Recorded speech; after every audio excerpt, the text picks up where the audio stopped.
नमस्कार।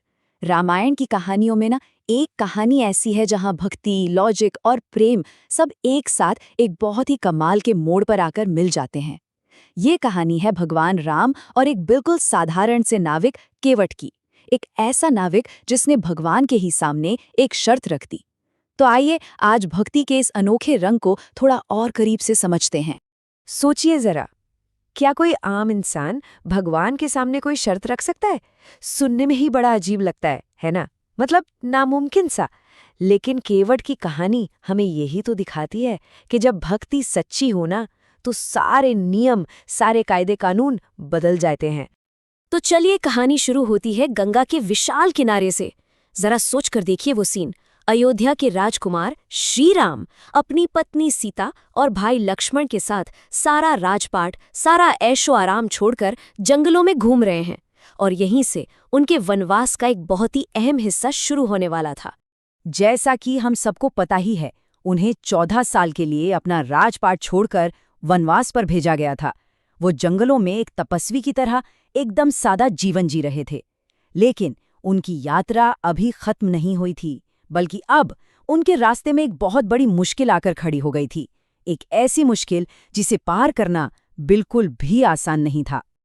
और वो मुश्किल थी अपने पूरे उफान पर बहती हुई विशाल गंगा नदी। सोचिए, उसकी लहरें मानो उनके सब्र का इम्तिहान ले रही थी। इसे पार किए बिना तो आगे बढ़ना नामुमकिन था, और ऐसे मुश्किल समय में उन्हें किसी की मदद की सख्त जरूरत थी। और बस यहीं कहानी में एंट्री होती है उस किरदार की जो इस पूरे किस्से को हमेशा के लिए अमर बना देने वाला था। और वो था केवट, एक बहुत ही साधारण सा मल्लाह। लेकिन उस वक्त उस जगह पर वही अकेला इंसान था जो उन्हें नदी के पार ले जा सकता था। अब ये जो केवट था, वो एक बहुत ही सीधा साधा गरीब नाविक था। उसकी पूरी दुनिया बस गंगा के इन दो किनारों के बीच ही सिमटी हुई थी।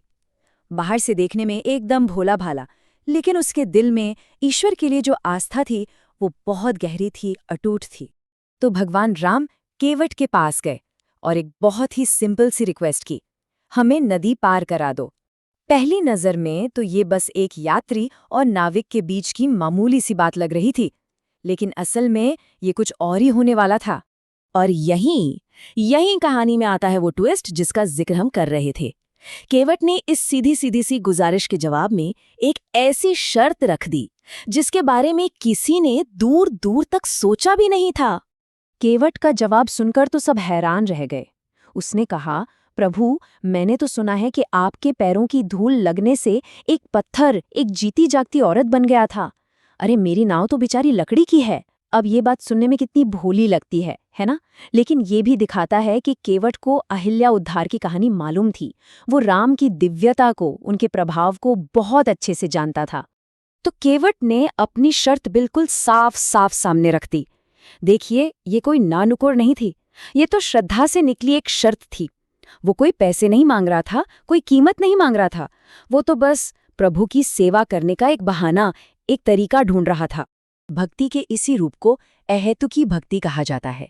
मतलब ऐसी भक्ति जिसके पीछे कोई वजह न हो, कोई स्वार्थ न हो, कोई मांग न हो। केवट को पैसा, रुपया, धन दौलत कुछ नहीं चाहिए था। उसकी शर्त तो बस प्रभु की सेवा करने का एक मौका थी।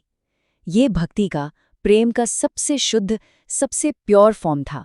और अब आता है कहानी का वो पल, वो सबसे इमोशनल मोमेंट, जब भगवान राम केवट की इस अजीब सी शर्त का जवाब देते हैं। श्री राम तो सब जानते थे। वो केवट के इस भोलेपन के पीछे छिपी गहरी भक्ति को एक पल में समझ गए। वो मुस्कुराए, क्योंकि वो जानते थे कि ये कोई चालाकी नहीं है, ये तो एक भक्त के दिल की सच्ची आवाज है। और उन्होंने खुशी खुशी उसकी ये शर्त मान ली। और वो पल केवट के लिए तो जैसे जिंदगी का सबसे बड़ा इनाम था। उसने इतने आनंद, इतनी श्रद्धा से प्रभु राम, माता सीता और लक्ष्मण जी के पैर धोए। ये सिर्फ पैर धोना नहीं था, ये एक भक्त का अपने भगवान के लिए सबसे बड़ा समर्पण था। तो चरण धोने की ये रस्म पूरी हुई और उसके बाद केवट ने तीनों को अपनी नाव में बिठाया और बड़े आराम से, सुरक्षित तरीके से गंगा की दूसरे किनारे पर पहुंचा दिया। अच्छा, अब सेवा तो हो गई, तो अब बारी आई उतराई की। मतलब इस सेवा के बदले में जो कीमत होती है उसकी। दूसरे किनारे पर पहुंचकर माता सीता ने अपनी एक कीमती कंगूठी उतारी और केवट को देते हुए कहा कि ये तुम्हारी मेहनत का फल है। ये एक तरह से उस सेवा के लिए एक पारंपरिक पेमेंट थी। लेकिन केवट ने वो अंगूठी लेने से बहुत प्यार से मना कर दिया, और जो जवाब उसने दिया वो तो उसकी भक्ति का चरम था।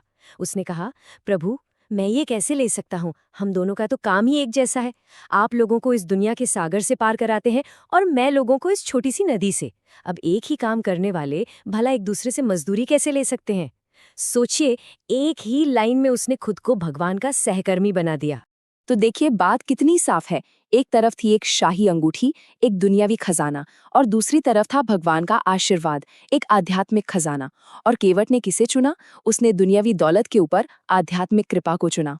केवट ने कोई पैसा, कोई दौलत नहीं ली। उसकी बस एक ही मांग थी, एक ही प्रार्थना थी कि प्रभु, जब मेरा आखिरी समय आए ना, तो आप मुझे इस भवसागर से, मतलब ये जो जन्म मरण का चक्कर है, इससे पार लगा देना। क्या बात है! उसने अपनी एक छोटी सी सेवा के बदले हमेशा के लिए मोक्ष का सौदा कर लिया। तो इस पूरी कहानी से हम क्या सीख सकते हैं? पहली बात तो ये कि भक्ति जताने का कोई एक तय तरीका नहीं होता। दूसरी कि आपकी नीयत, आपका इरादा किसी भी पूजा पाठ, किसी भी रस्म से ज्यादा कीमती है। सच्ची आस्था कभी दुनियावी चीजें नहीं मांगती, वो तो बस एक आध्यात्मिक कनेक्शन, एक जुड़ाव चाहती है। और सबसे बड़ी बात, ये कहानी हमें याद दिलाती है कि कोई भी इंसान, चाहे वो कितना भी छोटा हो, कितना भी साधारण हो, भक्ति के सबसे ऊंचे मकाम तक पहुंच सकता है। तो आखिर में ये कहानी हमारे सामने एक बहुत बड़ा सवाल छोड़कर जाती है कि सच्ची भक्ति आखिर है क्या? क्या वो बड़े बड़े मंदिरों में, महंगे चढ़ावों में है, या फिर वो केवट की तरह उस सीधी साधी निस्वार्थ भावना में है जो कुछ मांगती नहीं, सिर्फ देना जानती है? शायद सच्ची भक्ति कोई काम नहीं, बल्कि दिल की एक हालत है। इस बारे में सोचिएगा जरूर।